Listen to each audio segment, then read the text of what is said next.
धड़क रहे मेरे और आप सभी के पूर्वज महाराणा प्रताप, जिनका आशीर्वाद हम सभी पर प्रतिफल प्रतिक्षण बना रहता है। मैं आप सभी से निवेदन करूंगा कि इस पंडाल को, इस सभा को एक नई ऊर्जा प्रदान करे, नई ऊष्मा प्रदान करे। एक बार जोरदार तरीके से महाराणा प्रताप का जय घोष दोनों हाथ उठाकर इस पंडाल में उठे। बोलिए वीर शिरोमणि महाराणा प्रताप की, वीर शिरोमणि महाराणा प्रताप की।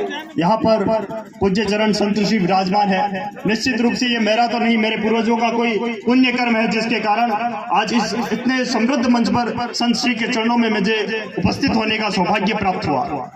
राजनीति व समाज जगत से जुड़े हुए यहाँ पर प्रबुद्ध जन विराजमान है। मैं आप तमाम प्रबुद्ध जन के चरणों में नमन करता हूँ, प्रणाम करता हूँ। मेरी आंखों के सामने विराजमान मेरे समाज के दाता हुकम, मेरे समाज के बाबा हुकम, मेरे समाज के काकोसा हुकम, दादोसा हुकम, जीजा हुकम के चरणों में मेरा प्रणाम। और मेरे समाज के सामने, मेरी आंखों के सामने यहाँ पर उपस्थित इस देश, इस राष्ट्र को नई ऊर्जा, नई दिशा में दशा प्रदान करने वाले मेरे हम साथी बनाओ भाईसाओं को जय माता जी की हुकम। आज मैं बहुत सौभाग्यशाली अपने आप को महसूस करता हूं कि इस मंच पर उपस्थित होकर मुझे अपने विचार रखने का मौका मिला।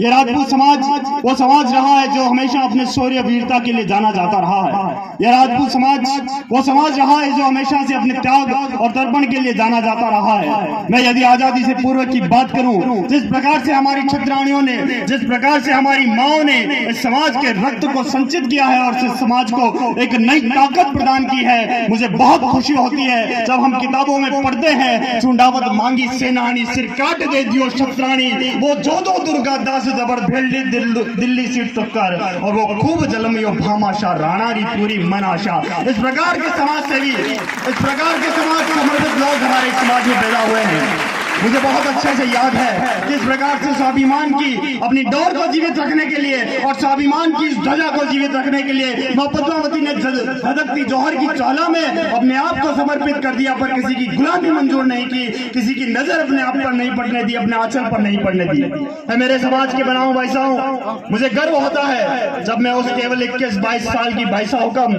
जिनका नाम किरण कंवर हुआ करता है, अकबर की छाती पर कदम रखकर कहा था, दुष्ट अगर आज के बाद किसी महिला पर आंख उठाने की कोशिश की, महिला के ऊपर आंख उठाने का प्रयास किया, तो यही भवानी का विकराल रूप तेरे अंत का आरंभ होगा और तुझे इस हिंदुस्तान में जमीन तक नहीं मिलेगी दफनाने के लिए। इस प्रकार की चित्राएं हमारे समाज में उपस्थित पैदा हुई, मुझे इस बात पर गर्व है।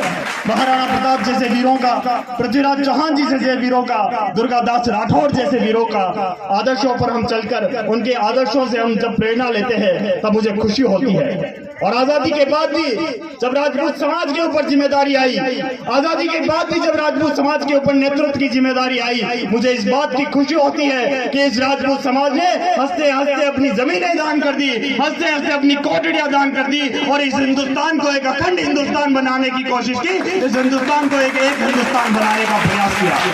तो आज के परिप्रेक्ष्य में मुझे लगता है समाज की कुरीतियां है, जिस प्रकार से इस समाज को जगड़ रही है। एक 36 कौम इस समाज से प्यार करती है, इस समाज का आदर करती है, इस समाज को आदर्श मानती है, पर जिस प्रकार से ये कुरीतियां हमारे समाज को जकड़ रही है, आज के वक्त में शराब हो, चाहे मृत्यु भोज हो, चाहे किसी भी प्रकार की कुरीति हो, हमारे समाज को जकड़ रही है, हमारे समाज को कमजोर बना रही है। आज इन युवाओं बनाओ भाईसाओं की, इन युवाओं की जिम्मेदारी बनती है इन कुरीतियों के खिलाफ समाज में आगे उठकर आवाज उठाए, समाज में एकता की बात करे और 36 कौम को अपने साथ में लेकर ऊंच नीच के भेदभाव को मिटाकर एक साथ होकर, एक साथ चलकर इस हिंदुस्तान को आगे बढ़ाने का विचार करे, इस राजपूत समाज को आगे बढ़ाने का विचार करे और हर समाज, हर कौम के बारे में सोचे, चिंतन करे। बहुत बहुत धन्यवाद आप सभी का, बहुत बहुत आभार। जय भारत, जय छात्र।